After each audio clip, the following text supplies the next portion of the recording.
Some people don't remember their childhood as a series of moments. They remember it as a constant state of alert. Not panic, not fear in a dramatic way, just always being ready. Ready for moods to shift, ready for silence to mean something, ready to adjust themselves so things don't get worse. And most of them don't think of this as trauma. They just think this is how they are. Why do I feel tense when things are calm? Why does rest feel uncomfortable instead of peaceful? Why do I sometimes notice calm feels uncomfortable or fleeting? People who endure too much in childhood don't just grow up faster, they grow a different relationship with safety.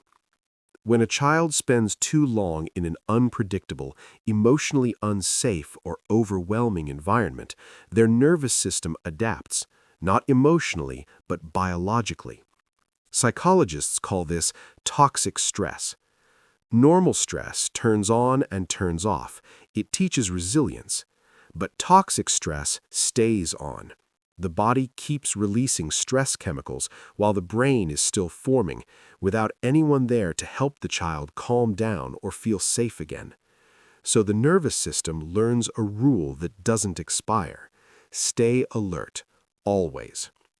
This shapes how the brain develops, especially the parts responsible for threat detection, emotional regulation, and decision-making.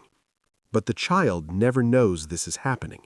They don't think my nervous system is rewiring itself. They think something about the world isn't safe. So they adapt. Some become hyper-aware, reading faces, tones, and rooms for danger. Some become peacekeepers, managing everyone else's emotions to prevent explosions.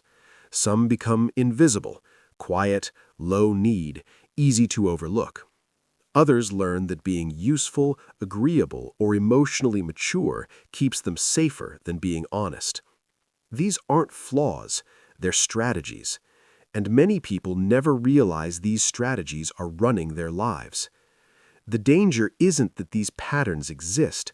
The danger is that most adults spend their entire lives trying to fix the symptoms without ever realizing where the patterns came from. Because what protected you as a child doesn't politely step aside when you grow up. It follows you. Hypervigilance turns into anxiety that never fully shuts off. Peacekeeping turns into exhaustion and resentment. Disappearing turns into not knowing what you feel, want, or need. And it rarely looks dramatic. It shows up on an ordinary Tuesday, a canceled plan that leaves you unsettled, a small mistake that feels like proof everything is about to fall apart, compliments that bounce off while criticism sticks for days. It's feeling unsafe when life is finally calm, like calm itself is the warning sign. And this is where shame quietly takes root. When bad things happen repeatedly in childhood, the brain isn't developed enough to understand context or responsibility. Children personalize everything. So instead of thinking something bad is happening to me, they think something is wrong with me. Not I did something bad, which is guilt and can be repaired, but I am bad, which attacks identity itself. That belief doesn't stay in childhood. It becomes the background noise of adulthood, over-apologizing, perfectionism, and the quiet belief that rest and love have to be earned. Research doesn't just explain this, it warns about it. Large studies on adverse childhood experiences show a clear pattern. The body remembers what the mind learned to normalize, and the effects don't fade. They quietly compound over years, often without us realizing it, until it affects every part of life. Stress becomes health problems. Survival behaviors become relationship patterns. Endurance turns into burnout. Not because people are weak, but because their nervous systems never learned that safety could last. Some of the strongest emotional reactions adults have aren't reactions to the present at all. They're emotional flashbacks. Sudden shame, sudden fear, sudden smallness. There's no clear memory, just a powerful sense that something is very wrong. And because the brain hates unexplained feelings, it starts searching the present for answers, replaying conversations, assuming rejection, inventing problems that aren't actually there. Not because you're irrational, but because your nervous system learned long ago that small signals could mean big consequences. This doesn't mean you're broken. It means your system learned something early and it hasn't updated yet. Many people who endured too much unconsciously recreate what feels familiar. Chaos feels normal. Uncertainty feels dangerous. Calm feels suspicious.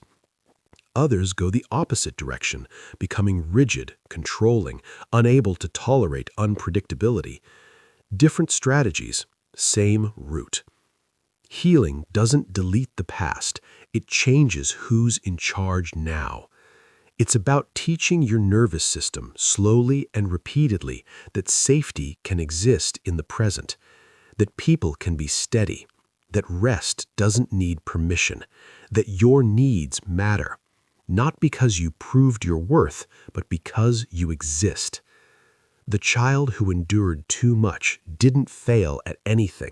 They survived using the only tools they had. But that child doesn't have to stay in charge forever. The adult you became can take over the job of staying safe and let that constant state of alert finally power down. And sometimes, even when everything looks fine, that kid still waits, quietly, watching, hoping the world finally notices they survived.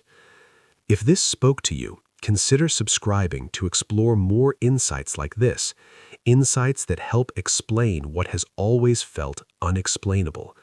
And if you want to support these videos, you can join the channel as a member.